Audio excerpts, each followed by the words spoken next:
ইনকিলাব মঞ্চের মুখপাত্র শরীফ ওসমান হাদির চিকিৎসার সবশেষ আপডেট আমাদের হাতে এসেছে। তবে তার আগে একটি বিষয় জানাতে চাই, শরীফ ওসমান হাদিকে বাংলাদেশের এভার কেয়ার হাসপাতালে সবশেষ চিকিৎসা দেওয়া হয়, সেখান থেকে এয়ার অ্যাম্বুলেন্সে করে তাকে সিঙ্গাপুরে নিয়ে যাওয়া হয়। সিঙ্গাপুরে নিয়ে যাওয়ার পরই কিন্তু একটি বিষয় চাউর হয় যে তাকে লন্ডনে নিয়ে যাওয়া হবে আরও উন্নত চিকিৎসার জন্য, এবং তার পরিবারেরও আসলে একটা চাওয়া ছিল যে যদি সিঙ্গাপুরের চেয়ে আরও ভালো চিকিৎসার জন্যে অন্তত লন্ডনে ভালো একটু চিকিৎসা পাওয়া যায়, সে কারণে তার পরিবারের কিন্তু একটি এরকম চাওয়া ছিল। তবে বাস্তবতা হচ্ছে শরীফ ওসমান হাদির যে সিটি স্ক্যান রিপোর্ট বাংলাদেশ এবং সিঙ্গাপুরের যে রিপোর্ট প্রায় একই রকম।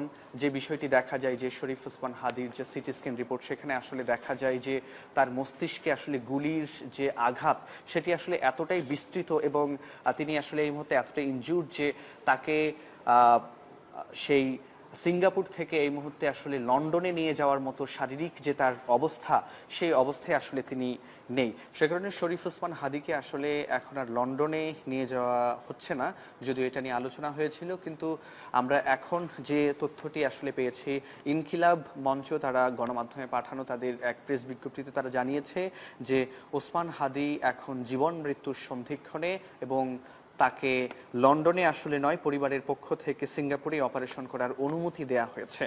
আমরা একটা বিষয় জানি যে তার পরিবার আসলে চাচ্ছিল যে আমরা বাংলাদেশে যে ধরনের চিকিৎসা এভার কেয়ারে দেওয়া হয়েছে একই রকম চিকিৎসা আসলে সিঙ্গাপুর যে জেনারেল হাসপাতাল সেখানেও কিন্তু একই রকম চিকিৎসা। তবে বাংলাদেশ থেকে সেখানে নিয়ে যাওয়ার কারণ হচ্ছে বাংলাদেশের হাসপাতালগুলোতে আসলে সংক্রমণের হারটা অনেক বেশি, সে কারণে সিঙ্গাপুরে নিয়ে যাওয়া হয় যেখানে তুলনামূলকভাবে আসলে সংক্রমণের হারটা কম। সে কারণে সেখানে তাকে রাখা হয়েছে এবং নিয়ে যাওয়া হয়েছে এবং সেখানে তার চিকিৎসার জন্য যে পরবর্তীতে যে সিটি স্ক্যান করা হয়েছে সেই রিপোর্ট আসলে বিশ্লেষণ করা হয়েছে এবং দেখা গেছে যে তার শারীরিক অবস্থা আসলে অপরিবর্তিত এবং আগে যে অবস্থায় ছিলেন সে অবস্থাতেই তিনি রয়েছেন। অনেক জায়গায় আমরা দেখেছি যে তার ব্রেনকে আসলে কম কাজ করা হচ্ছে, তার শরীরের অন্য অঙ্গ প্রত্যঙ্গগুলো ঠিকঠাক কাজ করছে কিন্তু ব্রেন ঠিকঠাক কাজ করছে, এরকম একটা ব্যাপার কিন্তু সামাজিক যোগাযোগ মাধ্যমে আমরা দেখেছি। কিন্তু আসল যে কথা সেটি হচ্ছে তার ব্রেনকেই আসলে কম কাজ করানো হচ্ছে এবং সেটি মেডিকেল বোর্ডই তারা সেই চিকিৎসা ব্যবস্থার মধ্য দিয়ে সেটি রেখেছে যাতে করে তার ব্রেন কম কাজ করে এবং তার ব্রেন যেন আরাম পায় এবং তার ব্রেন যেন একটু আরাম পায় এবং ধীরে ধীরে যেন সেটি যেন স্বাভাবিক পর্যায়ে আসে এবং অপারেশন করবার মতো পরিস্থিতিতে যেন সেটিকে নিয়ে আসা যায়। ডিজাইন, এলিগেন্স, বিউটি, সেরা পণ্য সবার জন্য জেভিকো।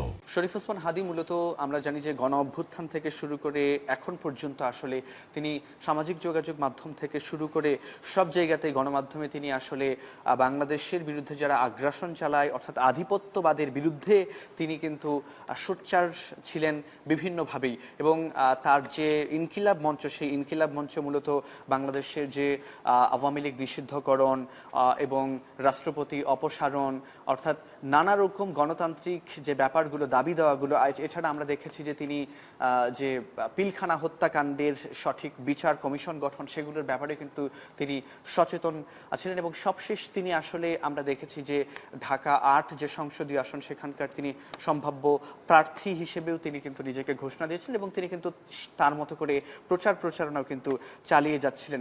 এরকম একজন ব্যক্তি কিন্তু এই সময়ের মধ্যে যে হয়ে উঠেছেন একজন শরীফ ওসমান হাদি, সেই শরীফ ওসমান হাদির যে প্রতিবাদী কণ্ঠ, সেই প্রতিবাদী কণ্ঠকে কিন্তু আমরা দেখেছি যে দল মত নির্বিশেষে সবাই কিন্তু পছন্দ করেছে এবং তিনি যখন এ ধরনের তাকে যখন হত্যা চেষ্টা করা হয়েছে তারপর থেকে কিন্তু আমরা দেখেছি যে দল মত নির্বিশেষে প্রত্যেকেই আসলে তার জন্য দোয়া করছেন, কান্নাকাটি করছেন এবং আল্লাহ রাব্বুল আলামিন যেন তাকে ফিরিয়ে দেন সেই দোয়াও কিন্তু সেই ফরিয়াদও কিন্তু করা হচ্ছে। এবং আরেকটি বিষয় যদি একটু বলে রাখি, আজকে যে ইনকিলাব মঞ্চ যে তাদের যে প্রেস বিজ্ঞপ্তি গণমাধ্যমে পাঠিয়েছে সেখানে কিন্তু তারা একটা বিষয় আসলে বলেছে, কারণ তারা শুরুতেই বলেছে যে জীবন মৃত্যুর সন্ধিক্ষণে রয়েছেন শরীফ ওসমান হাদি এবং একই সঙ্গে তারা কিন্তু দোয়া চেয়েছেন এই যে অপারেশন সিঙ্গাপুরেই করবার সিদ্ধান্ত করা হয়েছে, সেজন্য কিন্তু দোয়া চাওয়া হয়েছে।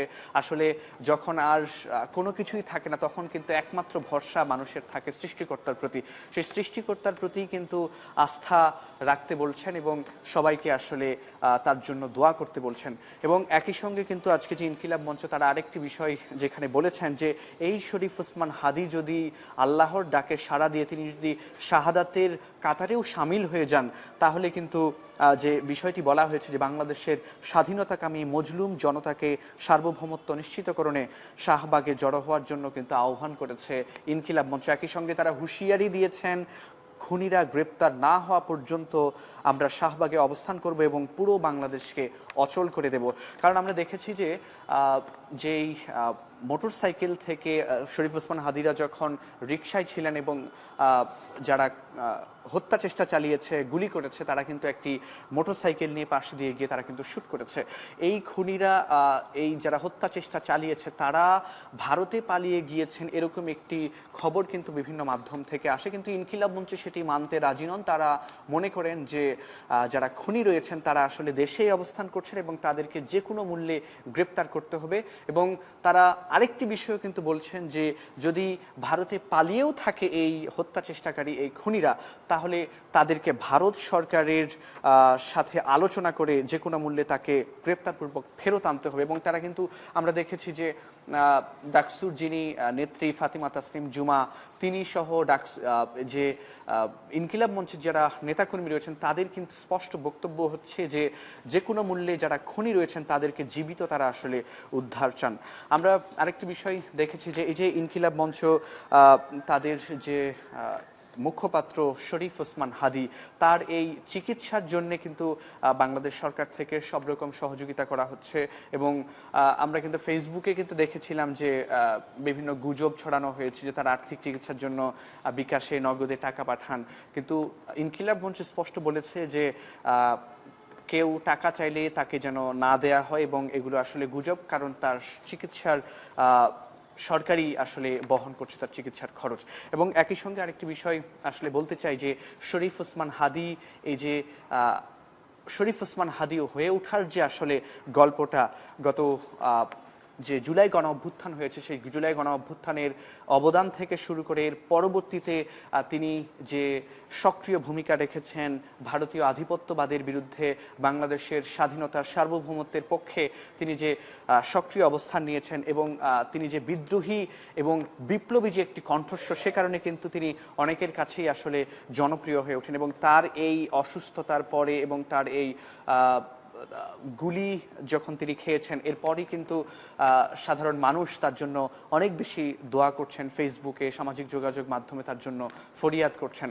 এবং তার পরিবারে আমরা জানি যে তার 10 মাসের একটি শিশু কন্যা সন্তান রয়েছেন, সেই কন্যা সন্তান এর ছবিও কিন্তু অনেকে সামাজিক যোগাযোগ মাধ্যমে পোস্ট করছে এবং তারা সেখানে একটি আসলে আবেগঘন একটি মুহূর্ত আমরা দেখছি। শরীফ ওসমান হাদীকে যেদিন আসলে গুলি করা হয় তাকে হত্যা চেষ্টার জন্য, সেটি মূলত ছিল শুক্রবার দিন এবং সেদিন 12 ডিসেম্বর ছিল, অর্থাৎ তার আগের দিনই কিন্তু নির্বাচন কমিশন আগামী ত্রয়োদশ জাতীয় সংসদ নির্বাচন এবং গণভোটের জন্য তফসিল ঘোষণা করে। তফসিল ঘোষণার পরপরই এ ধরনের একটি ঘটনা আসলে বিচ্ছিন্ন কোনো ঘটনা নয় এবং এটি আসলে অনেকেই মনে করছেন যে আগামী জাতীয় যে সংসদ নির্বাচন সেই নির্বাচনকে বানচাল করবার জন্যই নির্বাচনের তফসিল ঘোষণার পরদিনই কিন্তু এ ধরনের একটি ঘটনা আসলে ঘটেছে। এই কারণে আমরা যে বিষয়টি দেখেছি যে বিভিন্ন রাজনৈতিক দল যারা আগামী নির্বাচনে অংশগ্রহণ করতে যাচ্ছে তারা কিন্তু আইন শৃঙ্খলা পরিস্থিতি আসলে নিয়ন্ত্রণ করার জন্য এবং স্বাভাবিক রাখতে বারবার কিন্তু সরকারকে তাগাদা দিচ্ছে। আমরা কিন্তু সেই বিষয়টি লক্ষ্য করেছি এবং আমরা যে বিষয়টি খেয়াল করেছি যে তিনি যখন গুলিবিদ্ধ হওয়ার পরে কিন্তু তাকে সঙ্গে সঙ্গে ঢাকা মেডিকেলে নেওয়া হয়। ঢাকা মেডিকেলে নেওয়ার পরে সেখানে তার প্রথম অস্ত্রোপচার সম্পন্ন করা হয়। এরপরে তাকে সেখান থেকে ঢাকা মেডিকেল থেকে এভারকেয়ার হসপিটালে নেওয়া হয়। এভারকেয়ার হসপিটালে তিনি সেখানে তাকে চিকিৎসায় রাখা হয়। এরপরে কিন্তু পরিবার সিদ্ধান্ত নেয় এবং সরকার সহায়তা করেছে সিঙ্গাপুরে চিকিৎসা নিতে যাওয়ার জন্য। তো এই ছিল সব মিলিয়ে আসলে শরীফ ওসমান হাদির যে সবশেষ চিকিৎসার তথ্য এবং শরীফ ওসমান হাদির যে সবশেষ তথ্য যেটি আমাদের হাতে এসেছে। আবারও একটু সেটি বলে শেষ করতে চাই যে ওসমান হাদি এখন আসলে জীবন মৃত্যুর সন্ধিক্ষণে তিনি আসলে লড়ছেন। হয়তোবা যে কোনো মুহূর্তে খারাপ কোনো সংবাদও আসতে পারে এবং সেজন্য কিন্তু ইনকিলাব মঞ্চ কিংবা তাদের সঙ্গে যারা রয়েছেন তারা বলছেন যে কোনো সংবাদের জন্য সাধারণ যে মানুষ রয়েছে, দেশের যে মানুষ রয়েছে তাদেরকে আসলে শান্ত থাকার আহ্বান জানিয়েছেন, তাদেরকে দোয়া করতে বলেছেন। একই সঙ্গে তিনি যদি এ ধরনের শাহাদাতের কাতারে তিনি যদি সামিল হয়েও যান তাহলে শাহবাগ অবরোধ করা হবে এবং সারা দেশ অচল করে দেয়া হবে। একই সঙ্গে তিনি যারা খুনিরা রয়েছেন তাদেরকে গ্রেপ্তারের দাবি করা হয়েছে। খুনিরা যদি দেশ থেকে পালিয়ে ভারতেও আশ্রয় নিয়ে থাকেন তাহলে এই অন্তর্বর্তী সরকারের মাধ্যমে এবং ভারত সরকারের মাধ্যমে আলোচনা করে সেই খুনিদেরকে যেন দেশে ফিরিয়ে নিয়ে আসা হয়। তো সবাই এখন এই মুহূর্তে দোয়া করা ছাড়া আসলে কোনো উপায় নেই।